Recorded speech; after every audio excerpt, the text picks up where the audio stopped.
Merci Saint-Esprit, nous venons encore devant toi, devant ta face. Nous nous retrouvons encore dans ta présence. Seigneur, nous voulons encore t'adorer. Nous voulons t'élever, nous voulons te dire ce que tu es. Nous sommes là pour bénir ton Saint-Nom. Jésus, élever ta grandeur au maître de ton circonstances. Toi, le Dieu qui nous fait du bien en tout temps. Merci Jésus. En chaque instant, tu acceptes de nous faire du bien, Seigneur. Merci Jésus. Sans retour, sans gain. Merci Jésus, merci Jésus. Mais cependant, tu le fais par amour. Nous sommes là pour te bénir. Merci Jésus. Nous sommes là pour exalter ton Saint-Nom, Maître. Pour dire que tu es Dieu. Rien n'est comparable à toi, Adonai. Merci Jésus. Le Dieu créateur. Tu es le seul et l'unique. Quand rien n'a existé, toi tu étais pour donner nous voici encore devant ta vie présence, à tout ce qui est. Devant ta face. Nous voulons célébrer le nom du Seigneur. Ton esprit, Seigneur, mouvait enfin d'apporter ce que le monde n'avait pas autrefois. Et ainsi ton esprit en nous donne la vie. Merci Jésus. Nous te bénissons pour la vie. Merci Jésus. Jésus, merci. Merci Jésus. En ces instants, nous te bénissons, ô Dieu, pour des choses que tu es déjà en train de faire, que nous croyons, qui se réalisent déjà. Merci Jésus. Béni sois-tu, toi qui ne cesse de nous faire du bien matin, midi et soir. Tu n'as pas de comparaison. Tu es Dieu, Jésus. Oui, ah oui. Ensemble, nous voulons te dire, Seigneur. Beleki ngamayele esali ngakobanga nganakendeko wapi nazongi naliziba esika nazwaka makasi esika nazongaka ya sika kanga ekuke ya satana na bomo inanga telema nalonga yawe nalonga ngai nalonga sala nalonga esila boete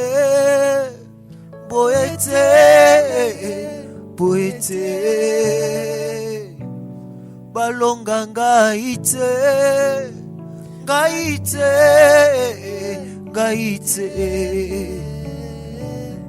nakwea boete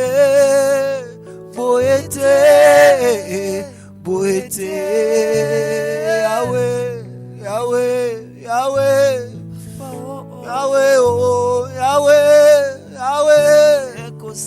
Jésus, Seigneur, nous avons besoin de toi. Nous voulons te voir. Manifeste ta présence. Tu es le Saint de Saints. Bénir le roi de gloire. Privilège que tu nous as fait, Seigneur. Mosusu azato ya kokani na yo. Kopambola wako kopesa omoto. Mosusu azato ya sungaka. Mosusu azato ya tombosaka Yesu lokola yo. Kozo opportunité ya koyoka yo. Tu sais nous faire du bien en chaque instant, Maître. Tu sais nous faire du bien lorsque nous t'appelons, oh Dieu. Tu sais réjouir le cœur de ceux qui t'invoquent. Nous bénissons ton nom, Dieu. Il y a comme un vide que toi seul peux remplir. Voilà pourquoi nous t'invoquons, oh Dieu. Yakayotondisa, Kayotondisa, Yahweh, oh. Yahweh, oh. Yahweh, oh. Pesi gomo voulons te dire,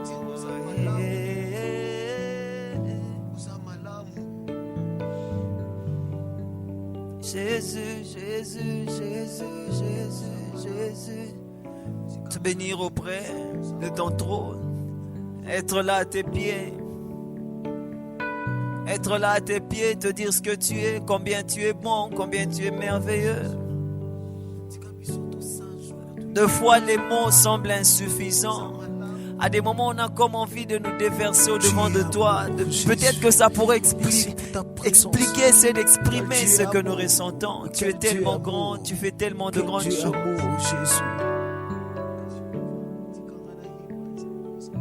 Jésus. Jésus. Jésus. Tika motema moko elobe toza malamu. Motema elobe te nzambo ya bateli, oya bombi, oya sali bolamu. Tu es Dieu. Motema nde loba nkolo etatola pona maso za kosala. Tika ngai nayemba nzambo za malamu. Tika ngai nayemba nzambo za malamu. Tika ngai nayemba nzambo za malamu. Oza malamu, oza malamu, oza malamu, oza malamu. Tika ngai nayemba nzambo za malamu. Tika ngai nayemba nzambo za malamu. Tika ngai nayemba nzambo za malamu. Tika motema etatola Yesu za malamu. Tika ngai naloba ete nzambo za malamu. Pona nyonso sali ngana yembelio Yawe pona pema oyo pesinga ngana sanjolio. Pone lamba oyo latisinga ngana tombolio. Pona pema ya ofele opesi ngana yembelio. Yawe pona makasi na nzoto ngana sanjolio. Pona kobatela yo batelinga ngana tombolio. Pona nyonso salelinga ngana netolio. Maladi ezalaki na nzoto Zambo bikisinga. Makasi esilaki nga na nzoto yawo zongisinga. Akside ezalaki liboso papa yolongo linga. Za malamu, oza malamu, oza malamu, ozama. Tika ngai nayemba, tika ngai nayemba nzambo zama. Tika ngai nayemba, tika ngai nayemba nzambo zama. Tika ngai nayemba, tika ngai nayemba nzambo zama. Tika motema eloba, tika ngai nayemba nzambo za naloba bolamu nzambe. Tika ngai nayemba nzambo za nabeta lisola bolingo. Ngai nayemba nzambo za naloba bisika zwanga. Tika ngai nayemba nzambo za nabeta lisolo nanga. Tika ngai nayemba nzambo za malamu, oza malamu, oza malamu, oza malamu, oza malamu. Nanyango ya kokani na yo Yesu. Ako uta wapi Zambo ya bomo, yondo tombo laka. Zambo ya bomo, yondo ya pesa katina. Yonde nzambe oya zako bate. Yonde nzambe oya zako sunga. Moningo ya azalite Yesu. Ako uta wapi ini akitoa Jésus. Moninga ya bangonga nyoso Yesu. Dieu puissant, manifeste ta présence au milieu de nous Jésus. Nous avons besoin de toi. Tu es le seul, le Dieu d'amour, le tout-puissant. Sana yo Yesu kumamala yo yo zamalamu. O Nzambe na bomo yangai moteme koma ya yo molinga minanga o ya tango nyonso na mikabina yo moninga malamu opesaka bomo na baye bonso baye na yo Nzambe yo bolingo Nzambe nanga na yebi yo kolo. Opesi na bomo eza yo, opesi na kimi eza yo. Kosimba bamwanje po ete batambwisa moko apesaka mitindo na mapinga lola po babatela eza yo Yesu. Totomboli okolo na nkemo kolo na bomo yondelika nanga bomo inanga esimbami na yo kolo yonde molinga minanga natalela kaseo na bomo inanga nakobange lokote kolo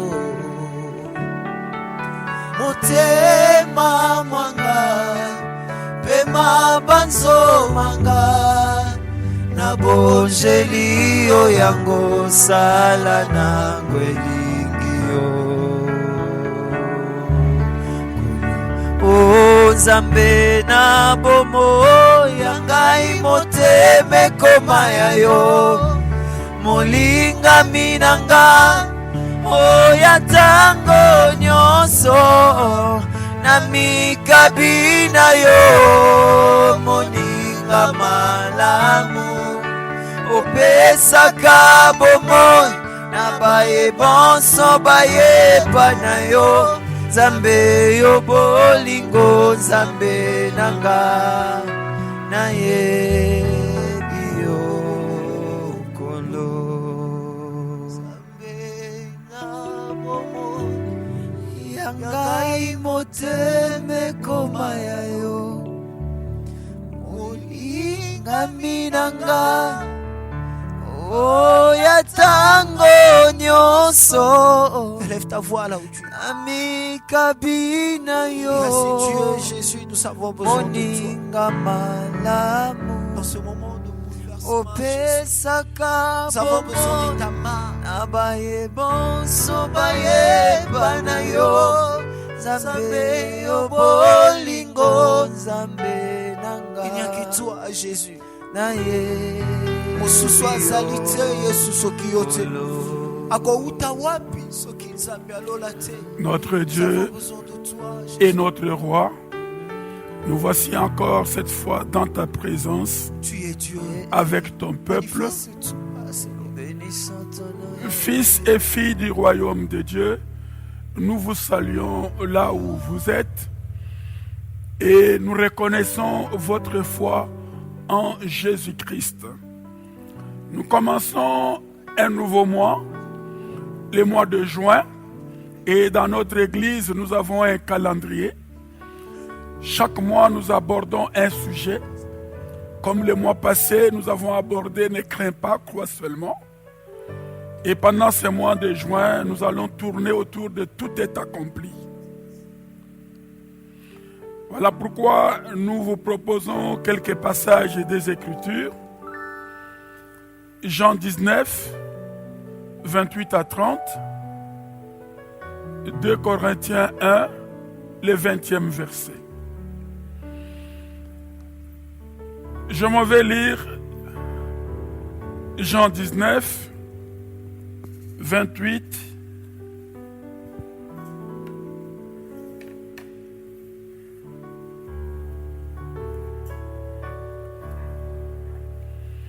Après cela, Jésus, qui savait que tout était déjà consommé, dit afin que l'écriture fût accomplie: j'ai soif. Il y avait là un vase plein de vinaigre. Les soldats en remplirent une éponge et l'ayant fixée à une branche d'hysope, ils l'approchèrent de sa bouche. Quand Jésus eut pris le vinaigre, il dit: tout est accompli. Et baissant la tête, il rendit l'âme. Le deuxième texte, 2 Corinthiens 1, le 20e verset. Car pour ce qui concerne toutes les promesses de Dieu, c'est en lui qu'est le oui. C'est pourquoi encore l'amen par lui est prononcé, par nous à la gloire de Dieu. Donc toutes les promesses de Dieu faites à Abraham sont oui et amen en Jésus-Christ. Tout est accompli. Mes amis, pendant ce mois de juin, nous allons crier au Seigneur.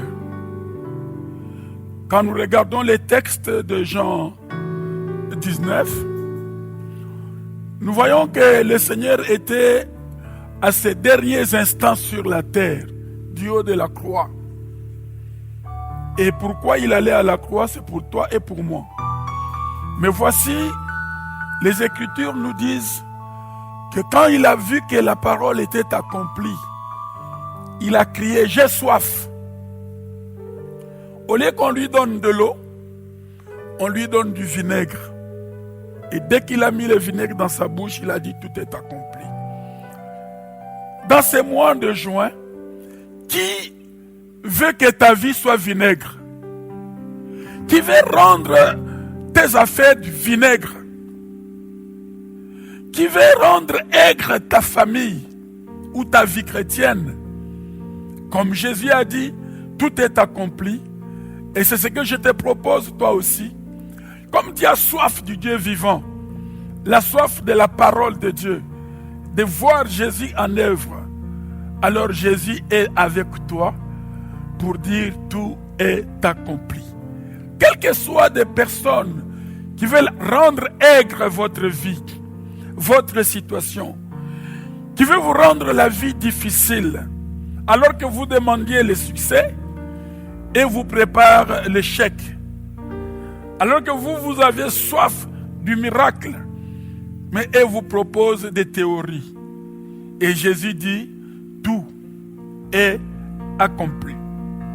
Voilà pourquoi notre message sera divisé en 4 parties. La première partie, Jésus achève la tâche. La deuxième, l'alliance passe avant la puissance. La troisième, la foi ne demande pas de preuves. Jamais la foi ne demande de preuves, car tout ce que Dieu dit, il le fera. Et enfin, 4, l'alliance de Dieu. Nous voulons commencer ce message par dire ceci.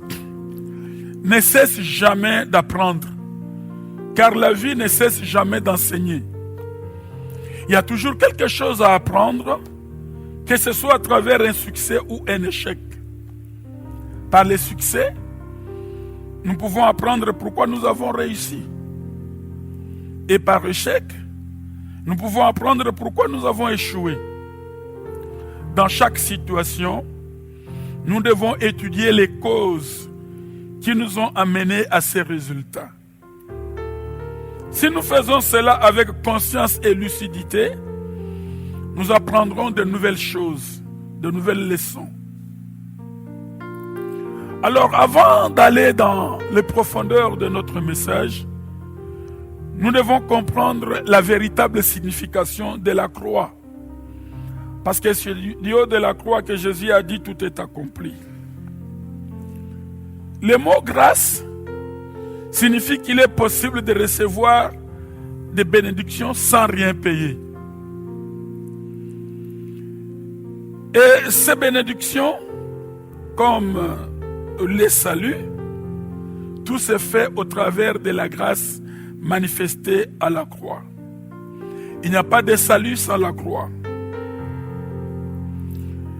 Toutes les bénédictions que nous avons en Jésus-Christ découlent de l'œuvre de la croix.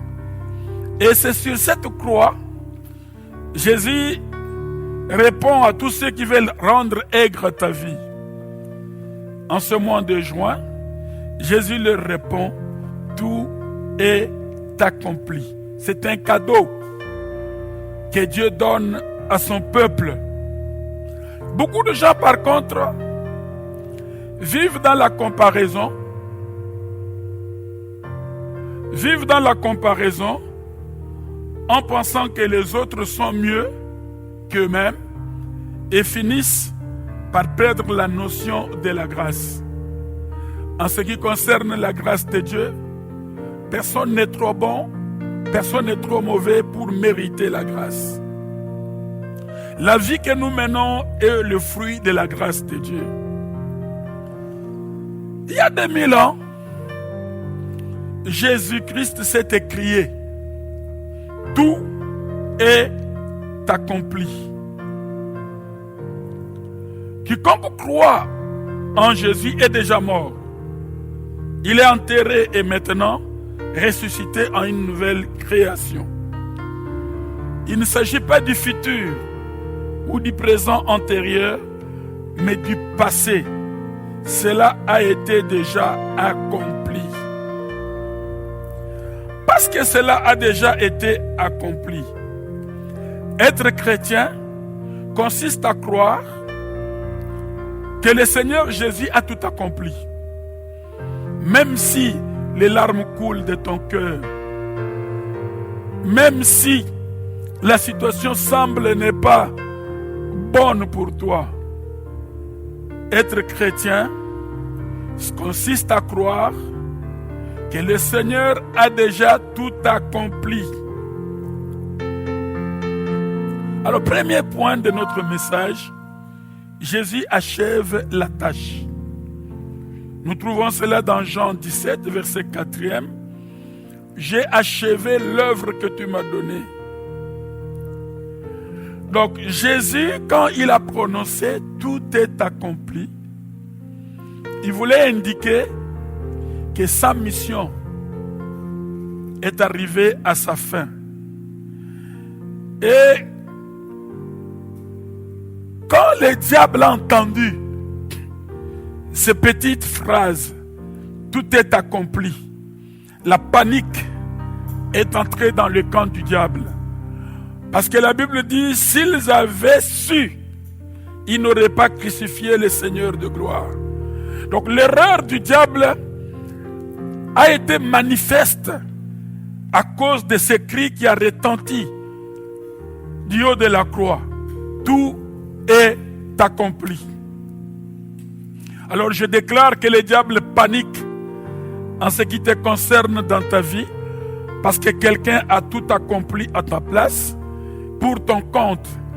Et le diable ne peut que paniquer parce qu'on lui a prouvé que la croix était une stratégie de Dieu pour donner la victoire au peuple.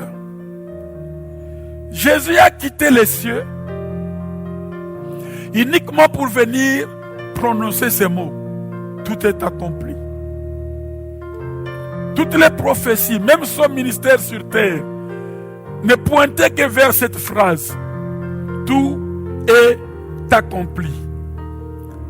Tétélestai. Donc, toute la vie, tout le ministère de Jésus préparait ce mot particulier. Il a souffert l'agonie de Gethsémane et l'angoisse de la croix, de sorte à prononcer ces mots. Tétélestai. Tout est accompli. Et nous voyons que Jésus a passé plusieurs heures sur la croix. Maintenant qu'il dit qu'il a soif, lui a eu soif de l'eau, mais toi tu as soif spirituelle de la parole. Alors au lieu qu'on lui donne de l'eau, on lui a donné du vinaigre. Et il a dit, tout est accompli. Et il a rendu son esprit. Ce tout est accompli n'est pas un cri lâche. C'est un cri de victoire pour montrer qu'il ne manquait que ça pour le salut ou pour la rédemption de l'humanité. Et dès que Jésus a crié, tout est accompli, les anges ont commencé à contempler le merveilleux spectacle pendant que le diable était en désarroi. Tout est accompli est la chose principale vers laquelle pointaient toutes les prophéties, toutes les alliances de l'Ancien Testament. Et c'est en ce jour-là, Jésus a accompli plusieurs des prophéties les concernant du haut de la croix. Alors ne minimisons pas, ne méprisons pas ces mots prononcés par Christ, tétélestai, tout est accompli. Le salut repose ici, sur ces mots. Dans la profondeur de l'angoisse, de douleur, ce cri de tout est accompli n'est pas l'expression de son agonie finale. C'est fini. Non, il y a une différence entre finir une chose et accomplir une chose. Nous allons voir beaucoup de choses pendant ces mois par rapport à ce mot accompli. Jésus ne se contentait pas en mourant sur la croix. Il ne se contentait pas de finir, mais d'accomplir. Comme pour dire, ta victoire, c'est quelque chose déjà d'accompli. Ta guérison, c'est quelque chose de déjà d'accompli. Ton bonheur, c'est déjà quelque chose d'accompli. Dans le tout est accompli, c'est tout un paquet qui renferme tout ce qui te concerne face à ceux qui veulent rendre ta vie aigre. Face à tous ceux qui veulent rendre ton projet, ta destinée aigre. Ce qui est aigre, on ne le boit pas comme on boit de l'eau. Et le réveil que Jésus veut nous donner, ce n'est pas un réveil de choses aigres. Et quand il dit tout est accompli, ce terme concerne et le peuple pour lequel il est venu mourir et la tâche que son Père lui a donnée. Jésus a pris notre péché pour que nous recevions sa justice. Donc l'œuvre est accomplie. Il ne reste plus rien à faire si ce n'est que de se prosterner devant Dieu, devant l'œuvre complète et parfaite de Christ. Même si Dieu, écoutez-moi bien, même si Dieu ne veut pas vous sauver, je déclare par rapport à ce texte qu'il est trop tard pour que Dieu change d'avis. Cela aurait été acceptable 2000 ans plus tôt, mais Dieu a accepté le sacrifice de Christ. Il est allé pour faire voir à son Père le sang. Et le Père ne pouvait plus rien faire. À partir de ce mois de juin, avec le tout est accompli, je t'informe que même si Dieu ne veut pas vous sauver, il est trop tard pour qu'il change d'avis. Il est impossible de ne pas vous sauver, de ne pas vous guérir, de ne pas vous secourir,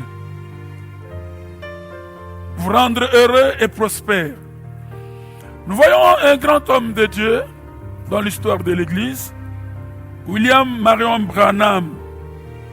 Il répétait avec insistance que Jésus-Christ a déjà guéri chacun sur la croix. Jésus a déjà béni chacun sur la croix. Et que Jésus était mort pour nous. Et croire à cette œuvre accomplie par Jésus était pour chacun de nous la seule façon de recevoir la guérison, la bénédiction, la prospérité. Voilà pourquoi ce titre, selon Marion William Branham, et nous sommes d'accord avec lui, la foi, c'est recevoir. C'est recevoir l'œuvre accomplie à la croix. Tout a été accompli. Il est tard. Dieu ne peut plus nous demander autre chose. Dieu a tout préparé et a tout accompli en Jésus-Christ. Il a placé aussi Jésus dans le Saint-Esprit. C'est ce que nous allons voir tout à l'heure. Deuxième point de notre message, l'alliance passe avant la puissance. Beaucoup d'hommes de Dieu, des chrétiens, cherchent la puissance. Voilà pourquoi nous disons dans le tout est accompli, nous devons découvrir que l'alliance passe avant la puissance. Quand Dieu a rencontré Adam dans le jardin d'Éden, Dieu s'est révélé comme Elohim, Dieu créateur, Dieu des actes puissants. Mais Adam et sa femme ont péché contre Dieu parce qu'ils ne connaissaient que le Dieu Elohim. Qui peut pécher contre un Dieu qui est un Dieu d'alliance? Puisque dans l'alliance, il y a la relation. Dans l'alliance, il y a la communion. Voilà même quand le diable a tenté Ève. Il a dit, Elohim a-t-il dit? Mais comme Ève ne connaissait pas Elohim, elle a péché. Elle a refusé de suivre ce que Dieu veut. Alors que dans l'alliance, Dieu veut avoir une relation avec nous. Beaucoup de personnes rencontrent d'immenses difficultés à passer d'une relation avec Elohim à une relation avec Jéhovah. Tout est accompli. C'est une relation avec Jéhovah et non avec Elohim. Donc, les parents, les premiers hommes, n'avaient pas la connaissance du Dieu d'alliance, puisque Jéhovah, c'est le Dieu d'alliance. Alors que Elohim, c'est le Dieu tout-puissant créateur. Et le péché de la femme, comme nous venons de le dire, n'est pas dû au fait qu'elle avait obéi au serpent. Son plus grand péché était le fait qu'elle ne connaissait pas Jéhovah, le Dieu de l'alliance, le Dieu de la relation, le Dieu de la communion. Voilà ce qui l'a conduit à nous rebeller ou à se rebeller contre Dieu. La réponse à l'ennemi de la femme prouvait qu'elle n'avait aucune relation avec Dieu, donc avec Jéhovah. Le premier agneau dans le jardin d'Éden a couvert Adam et Ève. Et le dernier agneau, Jésus, l'agneau de Dieu, vous couvre vous et moi. Souvenez-vous que même si vous perdez la révélation, vous appartenez toujours à la promesse de Dieu. Voilà la grâce incroyable. Quand dans l'alliance, les sangs, les sacrifices sont impliqués, c'est l'Éternel Jéhovah qui parle. Quand les enfants d'Israël se rebellaient contre Dieu, c'est Elohim qui les jugeait. Mais après leur repentance, quand Dieu venait pour les réhabiliter, ce n'est plus Elohim qui venait, mais c'était Jéhovah, le Dieu d'alliance. Alors il faut que Jéhovah vous soit révélé, sinon votre homme intérieur sera toujours mort, même si vous êtes bénéficiaire des études particulières de la Bible. Votre moi intérieur ne peut être animé que par Jéhovah et non par Elohim. Alors voici quelque chose qui arrive dans tous les cultes. Pour les hommes qui marchent dans la puissance. Quelqu'un peut dire que le culte d'aujourd'hui a été merveilleuse. Nous avons senti la puissance, la présence de Dieu. Quel est le secret? Nous louons Dieu en tant qu'Elohim. Nous reconnaissons ses actes de puissance. Mais pour l'adorer, nous changeons. Nous l'adorons comme Jéhovah, le Dieu d'alliance. À ce moment-là, il se manifeste dans la communion avec nous. Et malheureusement, ces secrets échappent à beaucoup de personnes. Soit ils louent jusqu'à la fin et ils attendent un service de puissance, alors que la puissance, la présence de Dieu ne vient pas de notre manière de louer les actes, mais de notre relation avec ce Dieu-là. Or, la relation avec ce Dieu-là, ce n'est plus le Dieu Elohim, mais c'est le Dieu Jéhovah. Vous pouvez louer Dieu et échouer. Mais vous ne pouvez pas adorer Dieu sans qu'il y ait un changement profond dans votre vie. Troisième petit point de mon message. La foi ne demande jamais de preuves. Car tout ce que Dieu dit, il le fera. Dans la parole de Dieu, il y a des passages qui traitent des responsabilités que Dieu souhaite que l'homme assume. Mais d'autres passages parlent de la grâce de Dieu envers l'homme. Donc nous voyons des textes traitant des exigences de Dieu et d'autres traitant de la grâce. Et la parole de Dieu par rapport à cela peut se résumer en trois petites choses. Les promesses de Dieu pour nous, les faits que Dieu a accomplis pour nous, tout est accompli. Et les alliances que Dieu a conclues avec l'homme et que lui-même mènera à bien. Parlons un peu de promesses. La promesse signifie que Dieu fera quelque chose pour l'homme. Tandis que les faits indiquent que Dieu a déjà fait quelque chose pour l'homme.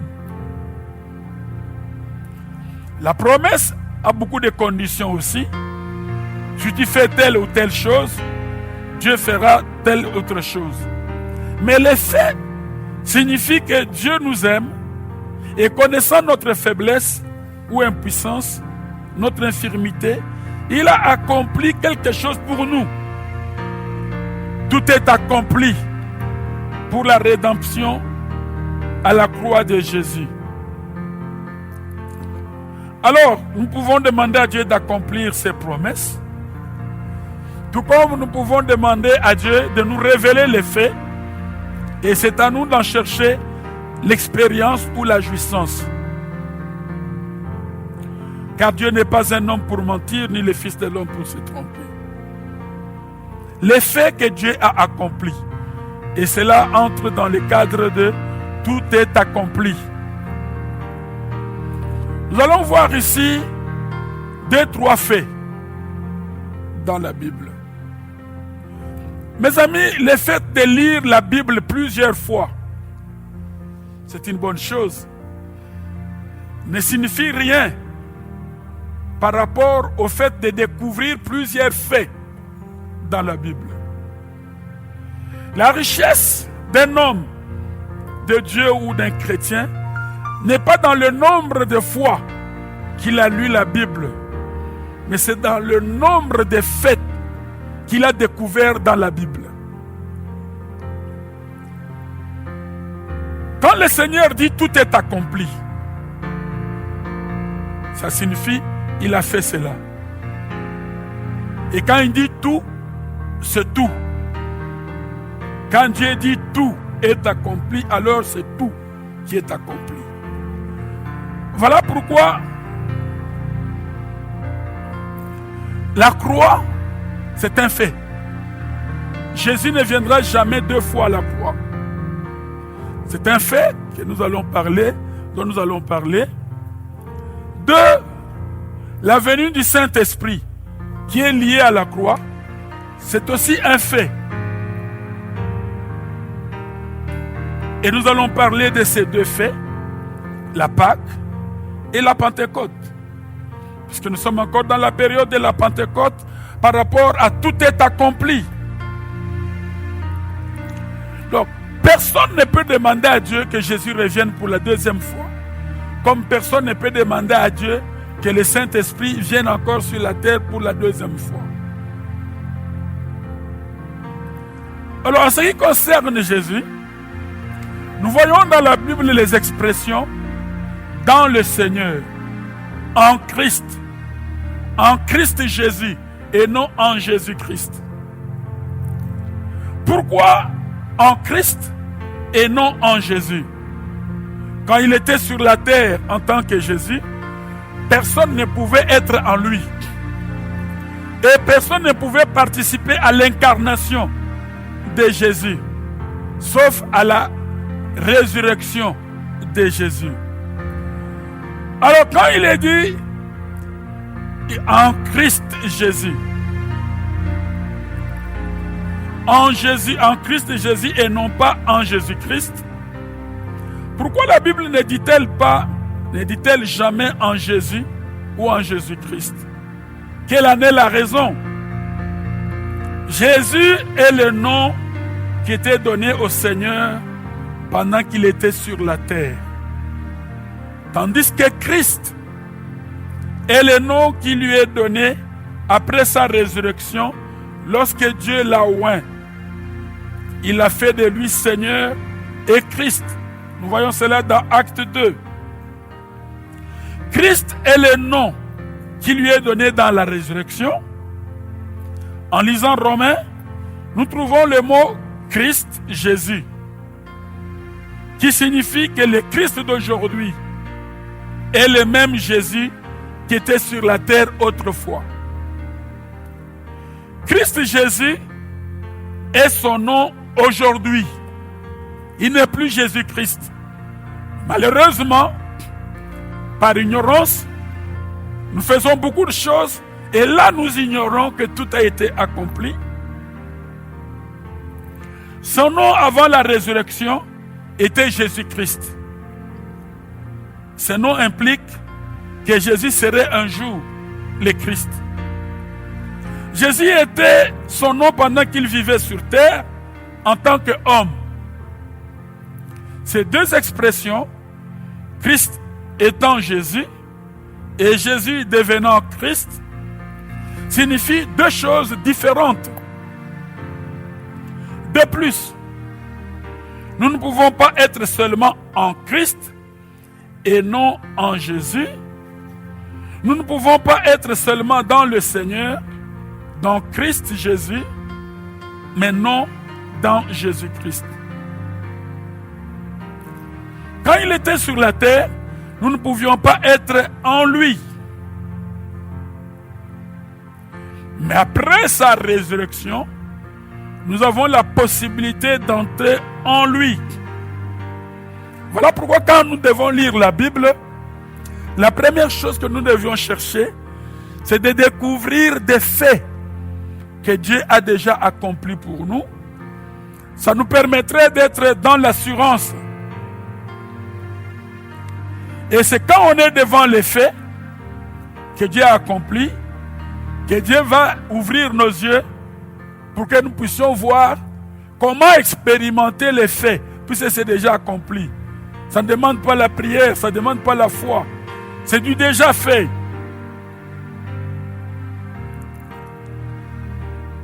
Voici un deuxième exemple en ce qui concerne le Saint-Esprit comme un fait. Nous venions de célébrer la Pentecôte. Beaucoup de gens ont chanté « Viens, Saint-Esprit, viens, Esprit du Dieu vivant ». Alors qu'il est déjà venu une fois pour toutes, c'est un fait. Mais l'expérience du fait que le Saint-Esprit est déjà venu, ça, elle est au quotidien. Et l'Église, par manque de compréhension des faits de Dieu, continue à tergiverser. Voilà pourquoi plusieurs ne jouissent pas des faits de la croix et les faits de la venue du Saint-Esprit. Prenons un texte qui, à mon avis, est simple, mais à plusieurs égards, plusieurs personnes ne le comprennent pas. Et à cause de ce texte même, les gens sont divisés dans l'église de Jésus, selon qu'on croit à la Sainte Trinité, Dieu le Père, Dieu le Fils, Dieu le Saint-Esprit, ou selon qu'on croit en un seul Dieu, avec des attributions Père, Fils, Saint-Esprit comme fonction et non comme personne. Voyons un texte, Jean 14, 16 à 20. Jésus dit ceci, puisque lui, il est déjà venu accomplir. Et il veut parler aussi du Saint-Esprit, qui est déjà un fait. Et moi, je prierai le Père, et il vous donnera un autre consolateur, pour être avec vous éternellement. L'Esprit de vérité, que le monde ne peut pas recevoir, parce qu'il ne le voit pas et ne le connaît pas. Mais vous les connaissez, parce qu'il demeure avec vous et qu'il sera en vous. Voilà ce que nous avons vu tout à l'heure en Christ.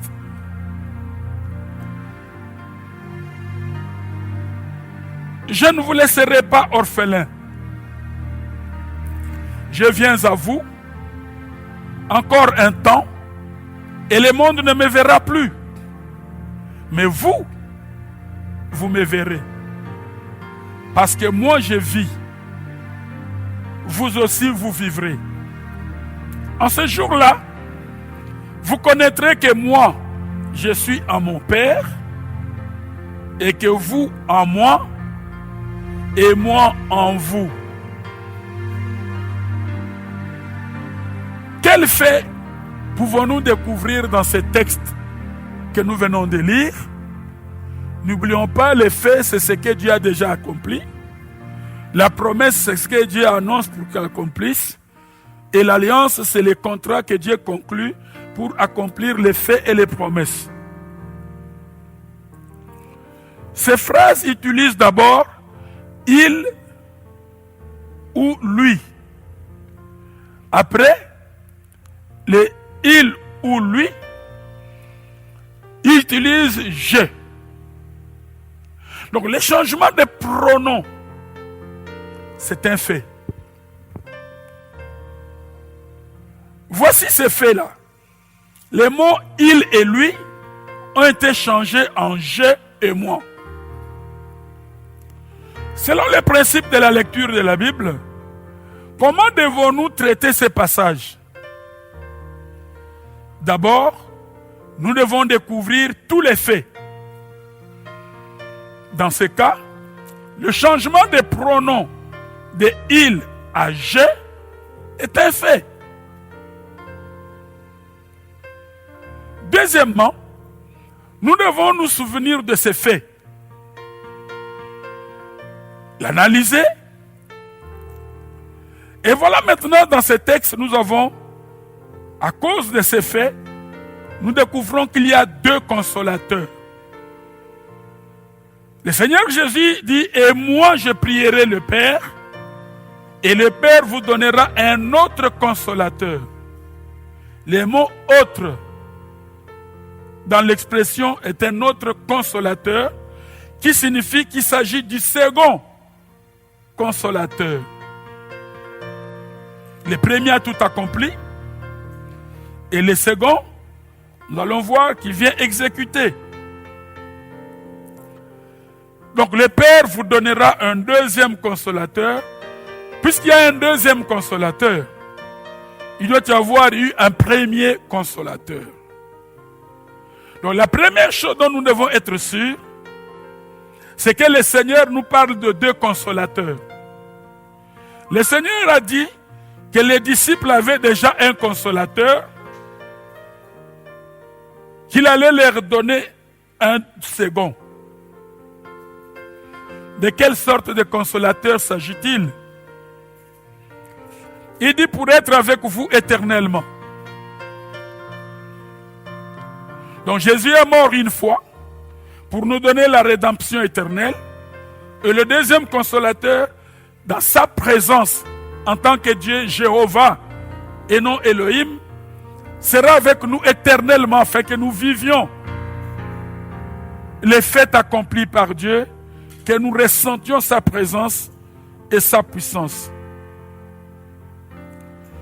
Jésus dit, le monde ne le connaît pas, mais vous, vous le connaissez. Il était avec les disciples pendant tout le temps. Le monde ne peut pas les recevoir et ne l'a même pas vu. Et qu'en est-il d'eux, les disciples? Ils avaient vu le premier consolateur. Ils le connaissaient. Ils le connaissaient parce qu'il était avec eux tout le temps. Mais le Seigneur dit, parce qu'il demeure avec vous et qu'il sera en vous. Après cela, le pronom « il » n'est plus utilisé. Dans la phrase suivante, le Seigneur dit, « Je ne vous laisserai pas orphelins, je viens à vous. » En étudiant cela, nous nous apercevons que le « il » est le « je » et « je » est « il ». Autrement dit, pendant que le Seigneur vivait sur terre, c'était lui le consolateur. Le Saint-Esprit était dans le Seigneur et le Seigneur était le consolateur. Pendant que le Seigneur était sur la terre, le Saint-Esprit était en lui. Lui et le Saint-Esprit étaient un. C'est pour cela qu'il a dit que les disciples le voyaient et le connaissaient et qu'il était avec eux. Mais qu'est-il arrivé ensuite? Le Seigneur a continué en disant qu'il leur enverra un autre consolateur.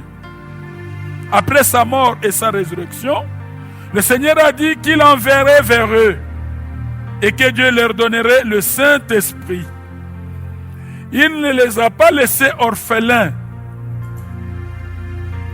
Après un peu de temps, ils ne les verraient plus, mais ensuite, ils les reverraient et ils demeurent en eux.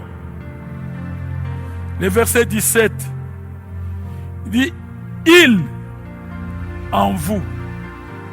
Puis le verset 20 dit « Moi en vous ». Ainsi, le « je » dans la seconde partie et « il » dans la première partie. Une fois que nous avons vu le changement des pronoms, nous voyons la différence entre les deux consolateurs. La première section se réfère au Saint-Esprit en Christ et la seconde section se réfère en Christ dans le Saint-Esprit.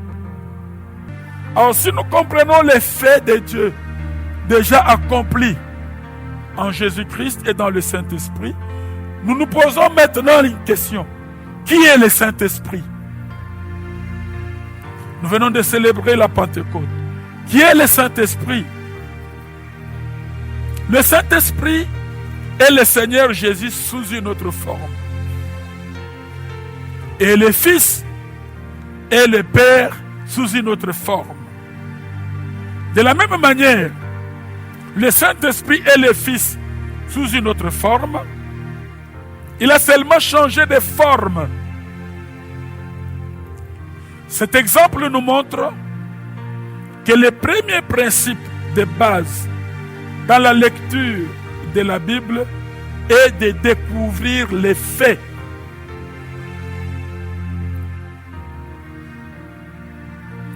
Si nous ne pouvons découvrir les faits, nous ne pouvons pas nous attendre à recevoir de la lumière de la part de Dieu.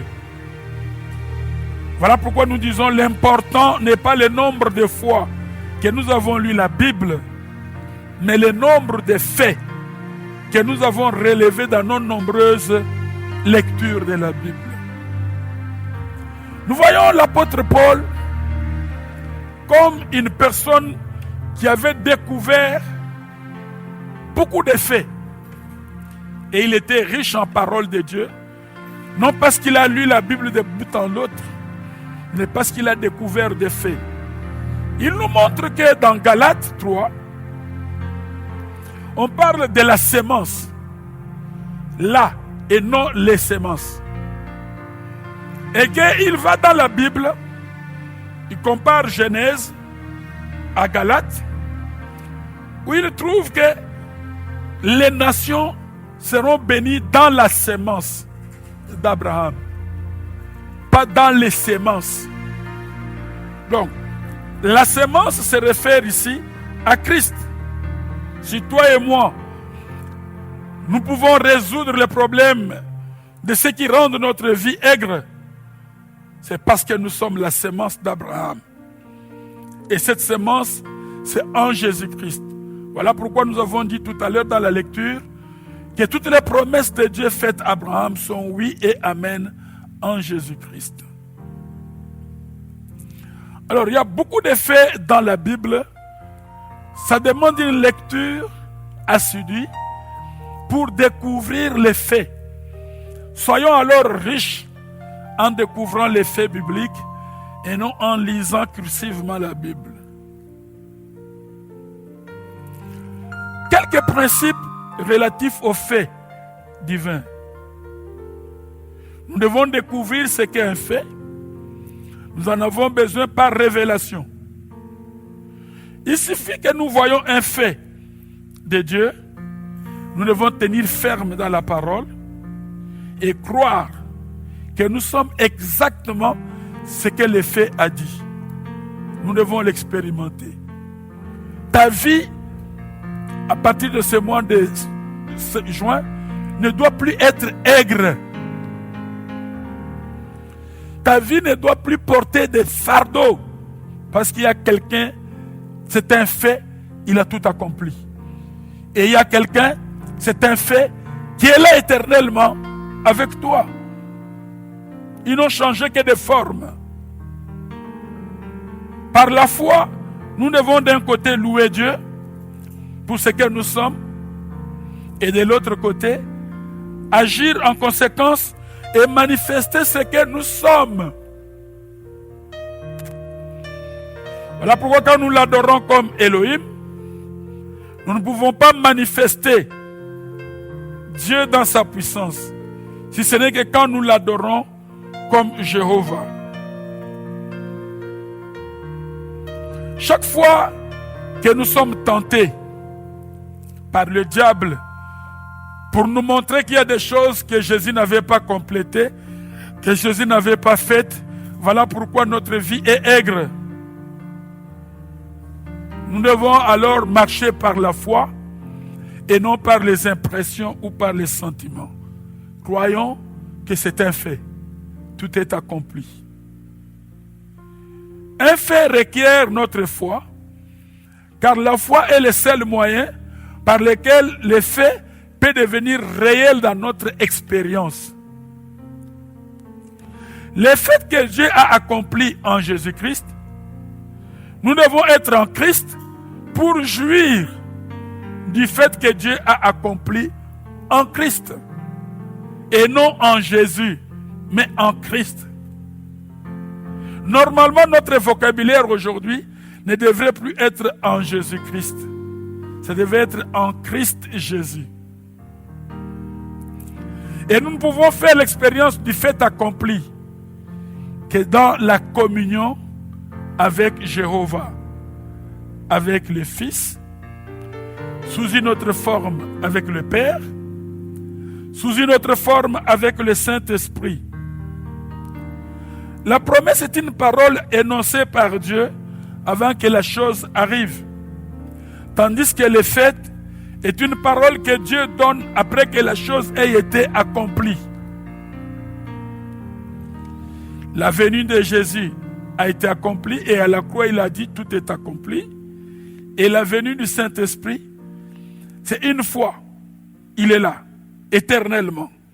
C'est à nous de vivre l'expérience et de manifester ces faits de Dieu. Quatrième point et le dernier, l'alliance de Dieu. Dans toute la parole de Dieu, nous trouvons les faits, les promesses et dans l'alliance. Et l'alliance. L'alliance est composée de faits et de promesses. Pourquoi Dieu conclut-il une alliance avec l'homme? Et c'est là le nom de Jéhovah. Dieu veut être un avec l'homme. Il veut communier avec l'homme. Mais quand Dieu donne des faits ou des promesses, l'homme semble ne pas croire. Comme toi aussi, tu sembles ne pas croire que tout a été accompli. Voilà pourquoi on t'ajoute beaucoup de choses dans la prédication. On ajoute beaucoup de choses qui n'ont rien à voir avec la parole. Pourquoi l'alliance? Dans l'alliance, Dieu ne parle pas de la grâce. Dieu parle de la loi, de la justice.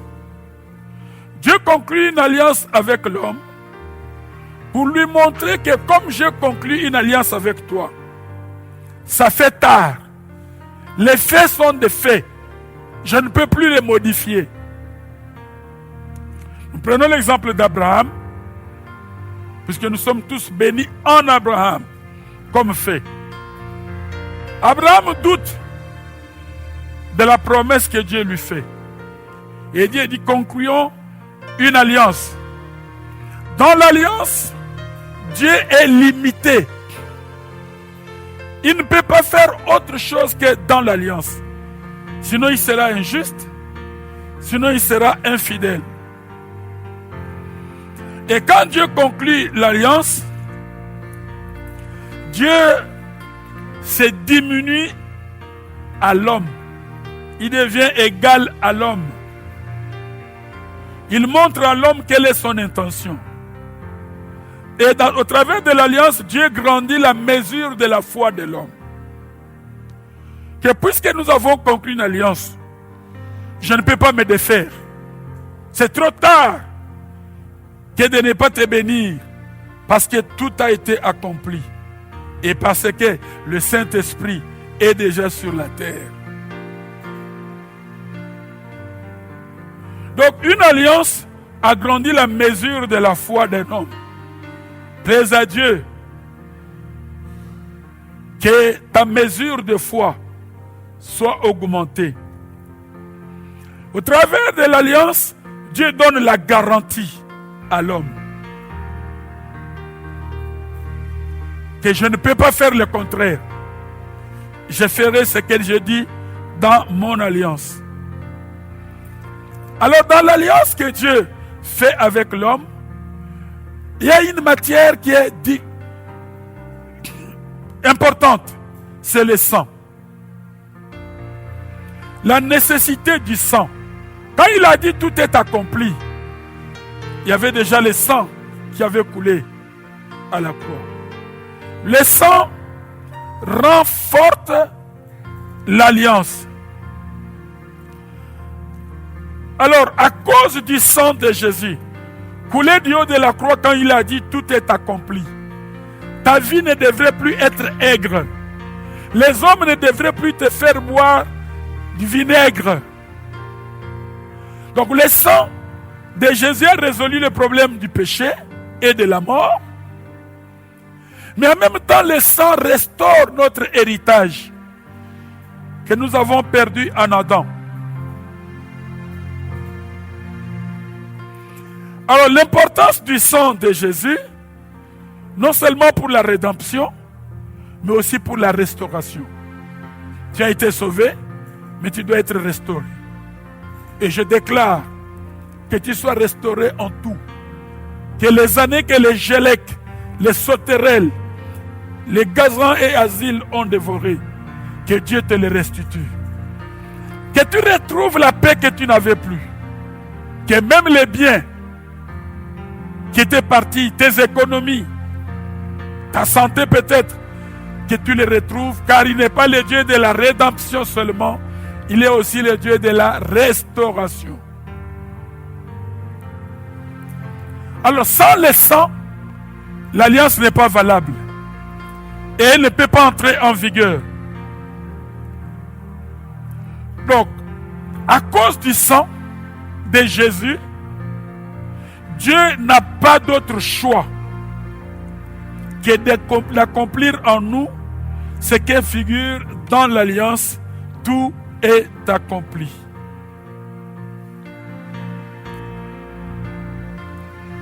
Donc la vie chrétienne maintenant, c'est de nous approprier. C'est pourquoi Jésus est mort à la croix, son sang a coulé pour nous, et de nous restaurer, d'avoir aussi de nouvelles choses que nous n'avions pas. Et en ce mois de juin, que de nouvelles choses arrivent dans ta vie, dans ta maison, de nouvelles grâces dans ton ministère, à cause de tout est accompli et à cause de la venue du Saint-Esprit. Nous pouvons dire que sans le sang du Seigneur Jésus, nous n'avons droit à rien. Mais grâce au sang du Seigneur Jésus, nous avons droit à tout. Et quand nous demandons par le sang de Jésus, ce n'est pas que nous mendions. Nous disons à Dieu, tout a été accompli. Tu ne peux pas être infidèle. Donne-nous, dans le tout est accompli, la stabilité, la bonne santé, le progrès. Parce que le sang de notre Sauveur, non seulement est là pour la rédemption, mais aussi pour la restauration. Et avant de terminer notre message, nous reprenons les deux faits. Jésus-Christ a tout accompli. Il n'y aura pas une deuxième croix dans le monde. Même si aujourd'hui les gens veulent te faire voir que ta vie est aigre, que ton ministère n'est plein que d'aigreur, ton mariage n'est plein que d'aigreur. Écoutez ceci. À cause de l'alliance, Dieu ne peut pas ne pas nous donner. Sinon il sera injuste. Parce que tout a été accompli. Parce que le Saint-Esprit est venu. Alors qu'est-ce qui arrive? C'est ce qui est important avant que nous prions. Jésus-Christ, il est à la fois testateur et à la fois exécuteur du testament. Comprenons ces choses pour que nous prions. Il est mort à la croix. Il a laissé un testament. Et le testament n'est valable que quand il y a une preuve de la mort de celui qui a laissé la volonté, les dernières paroles. Nous voyons que dans la vie, si nous avons un frère, un parent qui est en train de quitter la terre, dès le moment où la flamme est éteinte, beaucoup de gens se souviennent de la dernière parole. ou des dernières paroles de celui qui vient de quitter.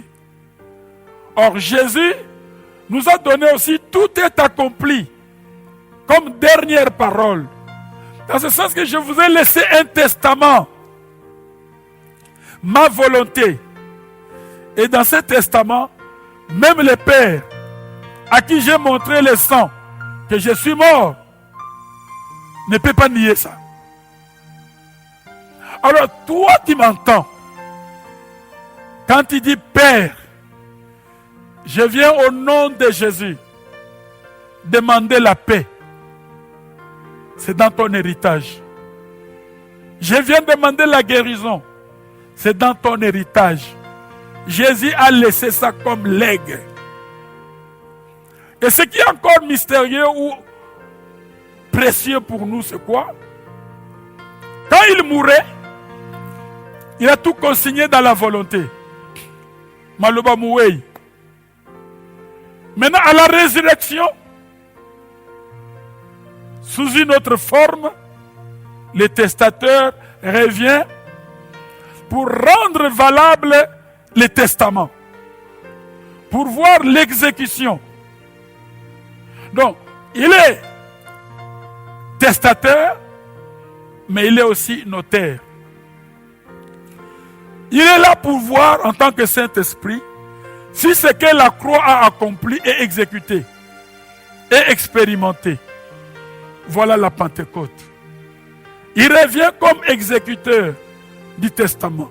Mes amis, posons-nous une question.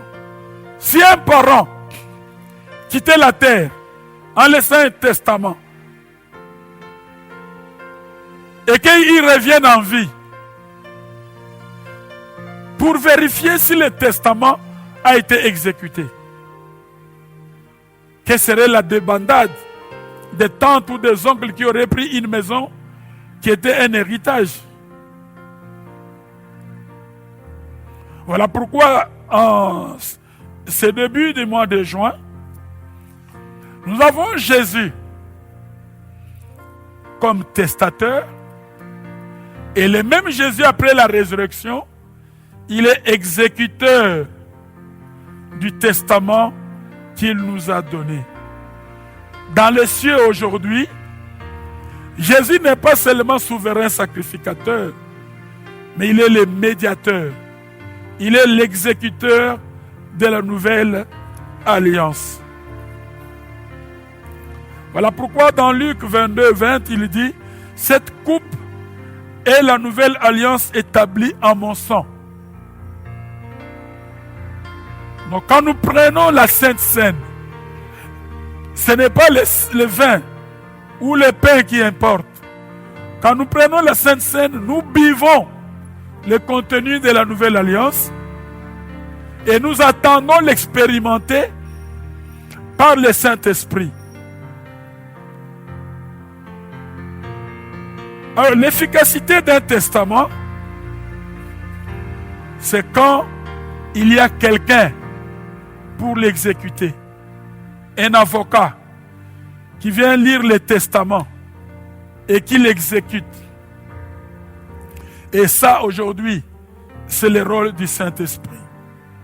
En conclusion de mon message, je veux dire qu'il n'est pas trop tard pour que Dieu change ta vie. C'est trop tard pour que Dieu change d'avis sur tout ce qui est accompli pour notre bien et pour notre bonheur. Il est trop tard pour que Dieu change d'avis. Dieu est tenu au respect de l'alliance parce que le sang de notre Seigneur qui a coulé du haut de la croix en est le fondement. Alors je dis à tout détracteur, que ce soit les circonstances ou les personnes, le monde visible ou invisible, toi et moi nous pouvons leur dire ce matin ou ce soir, il est trop tard pour que Dieu change d'avis.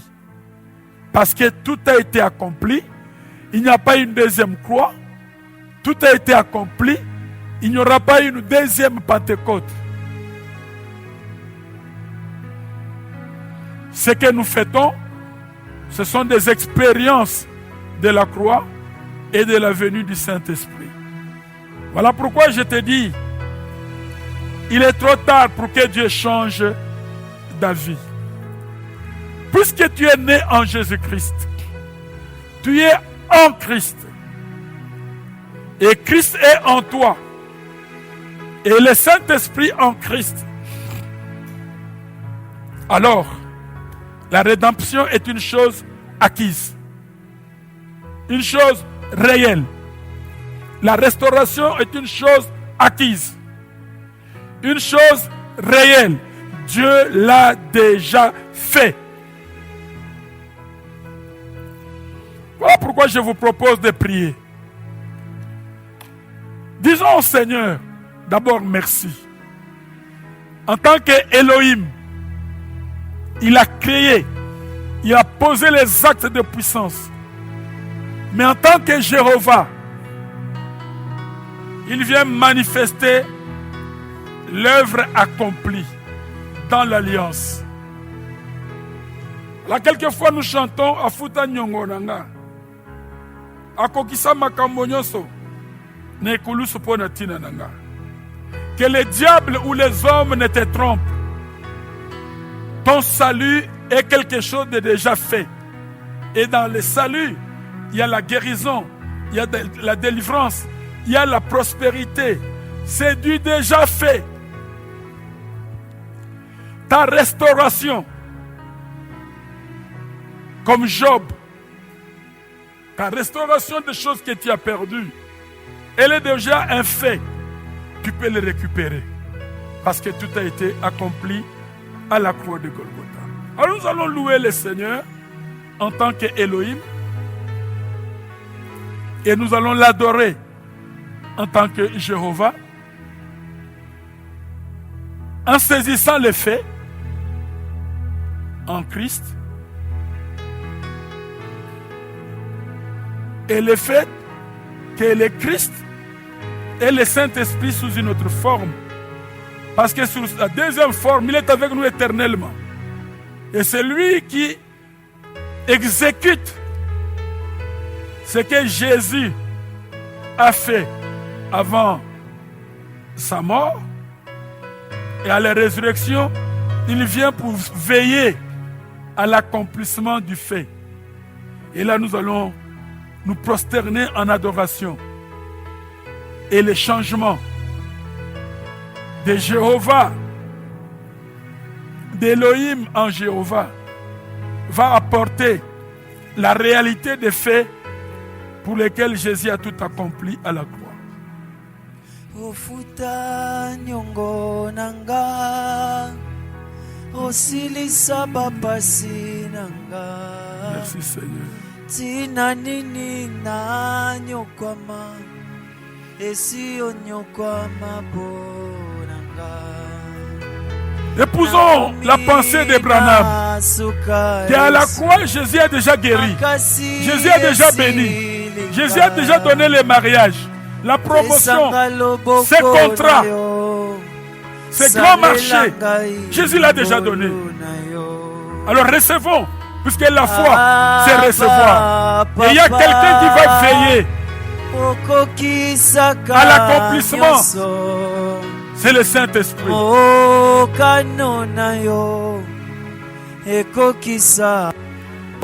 Merci Saint-Esprit. Père, nous te louons en tant qu'Élohim. Tu as créé la mer. Tu domptes l'orgueil de la mer. Tu as créé les galaxies au-dessus de nos têtes. Tu es le Dieu créateur tout-puissant. Mais nous voulons expérimenter les faits accomplis en découvrant en toi Jéhovah, Yahweh, Dieu d'alliance. Alors que toute la vie qui était aigre, pendant que nous avons besoin de l'eau, de la parole, les hommes nous donnent ce qui est aigre. Ils rendent notre vie aigre, notre mariage aigre, nos affaires aigres. mais tu es le Dieu des transformations. Alors donne-nous. C'est pourquoi Jésus est mort à la croix. Voilà pourquoi je déclare la guérison, puisque c'est déjà acquis. Je déclare la prospérité. Je déclare l'élévation, parce que c'est déjà acquis. Et le Saint-Esprit vient donner vie à notre héritage. Merci Père. Pendant ces mois de juin, nous vivrons des grandes choses qui viennent de l'Alliance à cause du sang. C'est trop tard pour que tu changes d'avis. Alors c'est trop tard que tu changes d'avis pour le progrès, pour la vie, le bonheur, la guérison et le bien-être de ton peuple. Car à la croix, les cris que l'humanité attendait depuis la fondation du monde a résonné, a retenti du haut de ce bois de la croix. Tout est accompli. Que tout soit accompli pour ton Église. Que tout soit accompli pour cette nation. Et que tout soit accompli pour les ministères que tu donnes à tes fils et à tes filles. Parce que c'est du déjà fait. L'onction est déjà là. La victoire est déjà là. Donne-nous de la recevoir. Alors si tu as cru à cette parole, reçois. Reçois que ce que Dieu t'a promis et Dieu l'a accompli à la croix. Reçois-le. Reçois le contraire de ce que les hommes ont fait de ta vie. Ils t'ont fait une vie aigre. C'est plein dans les vases. Mais Dieu, par ma voix, te dit que ce ne serait plus le vinaigre, mais ce serait la paix et la joie. Amen. Ce serait la victoire. Amen. Même ceux qui manquent de moyens pour résoudre tel autre problème, tout est accompli. C'est la provision. Tout est accompli. Je vais te montrer que toi tu es un homme de besoin, mais lui il est un Dieu de provision. Alors reçois la provision nécessaire pour ta difficulté. Dieu sait que tu es injustement persécuté. Dieu sait que tu es malade. Dieu sait. Dieu sait. Et comme il le sait, et qu'il a tout accompli à la croix, alors ta vie ne sera plus aigre. Ta vie, ton ministère, ta santé, la vie de tes enfants, ton mariage, même la vie en couple, qui a été rendue vinaigre par les hommes, ils veulent te faire boire du vinaigre, alors qu'il y a un cri qui retentit. Tout est accompli. Amen. Alors devant la maladie, moi je parle à la guérison, que tout est accompli pour ta guérison. Tout est accompli. Dieu sait que tu es secoué, mais il y a un cri qui fait trembler le monde d'enfer. Tout est accompli. S'il l'avait su, il n'aurait pas crucifié le Seigneur de gloire. Mais comme ils l'ont crucifié, c'est déjà trop tard. Et pour le diable, et pour Dieu. Pourquoi? Tu es fils et fille du royaume. Les promesses de Dieu faites à Abraham sont oui et amen en Jésus-Christ. Et il est alpha et il est oméga. Que tu commences ce mois de juin avec lui, que tu l'achèves avec lui. Et mon Dieu n'est pas un Dieu des inachevés. Il achèvera ce qu'il a conçu en toi. Et d'ores et déjà, Christ a déjà précédé. Et il a déclaré, tout est accompli. Alors sois béni, sois magnifié, notre Dieu. Et que la provision que nous recevons de toi en ce mois de juin se trouve dans ces paquets. Tout est accompli. Voilà pourquoi nous t'acclamons, notre Dieu. Et nous te disons merci. Accomplis ta parole. Donne-nous d'expérimenter l'effet que nous découvrons dans la parole. Au nom de Jésus.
Esali ngako banga ngana kendeko wapi nazongi na liziba